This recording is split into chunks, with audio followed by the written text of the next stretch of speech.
Na segunda parte da aula pública sobre o futuro do petróleo, Sérgio Gabrielli responde a perguntas do público da UFABC de São Bernardo do Campo. Eu gostaria de perguntar se, na questão geoestratégica, há algum cálculo proposital ou na margem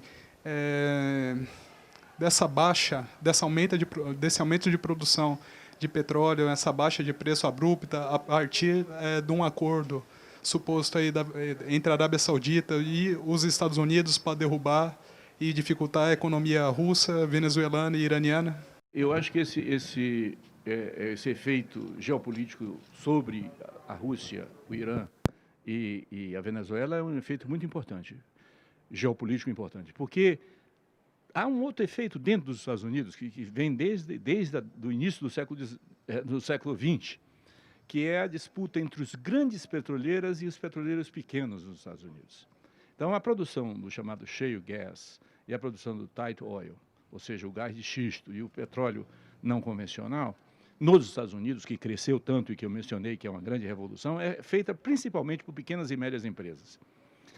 A luta da Arábia Saudita é contra essas pequenas e médias empresas americanas, mas as grandes empresas americanas não, porque as grandes empresas americanas estão internacionalizadas, têm acesso a reservas em outros países e, portanto, eles têm uma outra lógica. Portanto, querer estrategicamente enfraquecer a Rússia, enfraquecer a Arábia Saudita, enfraquecer a Rússia, enfraquecer o Irã e enfraquecer a Venezuela, tem um papel importante na política americana.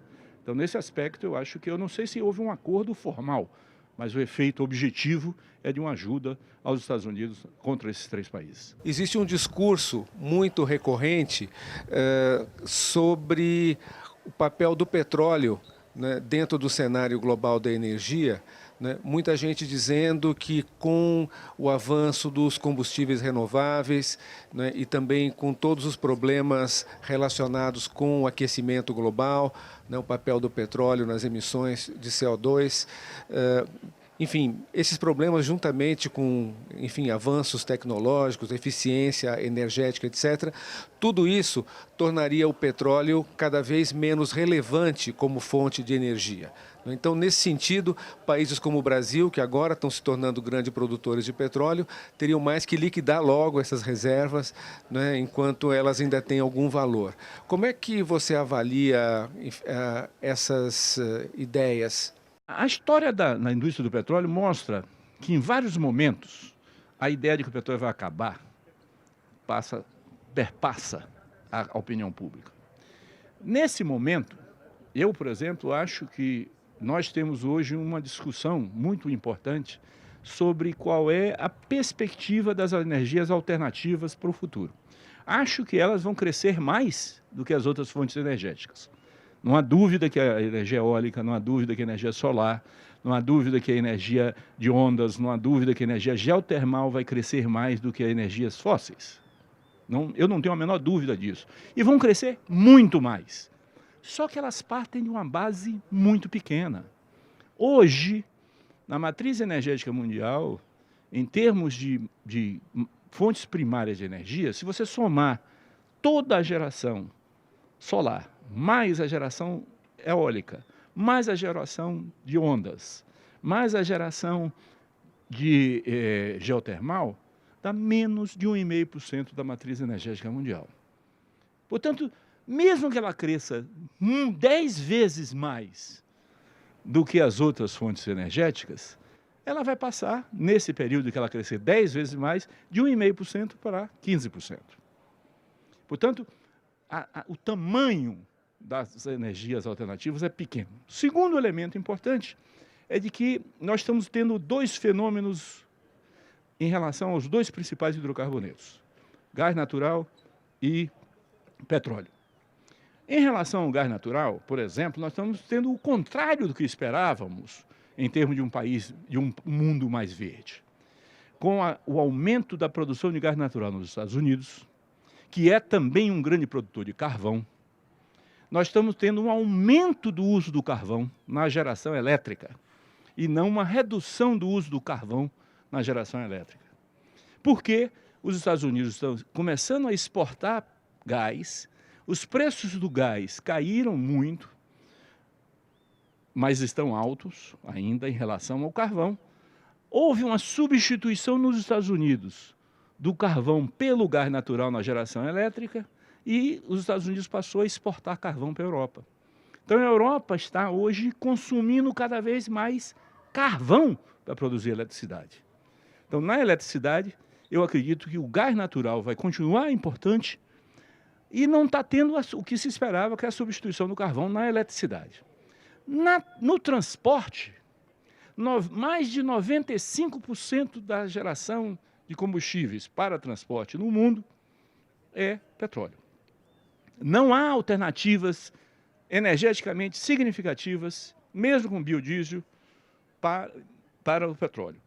Fala-se muito, e é verdade, que o crescimento dos carros híbridos e o crescimento dos carros elétricos vai provocar uma substituição do motor do ciclo Otto, do motor a diesel e do motor a gasolina. É verdade que o crescimento da oferta de carros híbridos e carros elétricos está crescendo extraordinariamente. O ano passado, 2015, foram vendidos 2 milhões de carros elétricos e híbridos no mundo. 2 milhões. A frota de carros leves do mundo é de 2,5 bilhões de carros. Então, portanto, a escala que nós temos é uma escala incomensurável. Portanto, as estimativas, tanto da OECD, como do governo americano, como da OPEP, como dos grandes consultores mundiais, é de que nos próximos 40, 50 anos, o petróleo vai permanecer aí entre 30% e 35% da fornecimento de energia, de fonte primária de energia no mundo. Portanto, é uma absoluta falácia dizer que o petróleo vai ser uma mercadoria qualquer, que vai ser um commodity igual a qualquer outro e, portanto, vai ser definido pelos preços normais. O petróleo vai continuar, nos próximos 40, 50 anos, um produto estratégico que vai ser tratado estrategicamente pelos grandes países do mundo.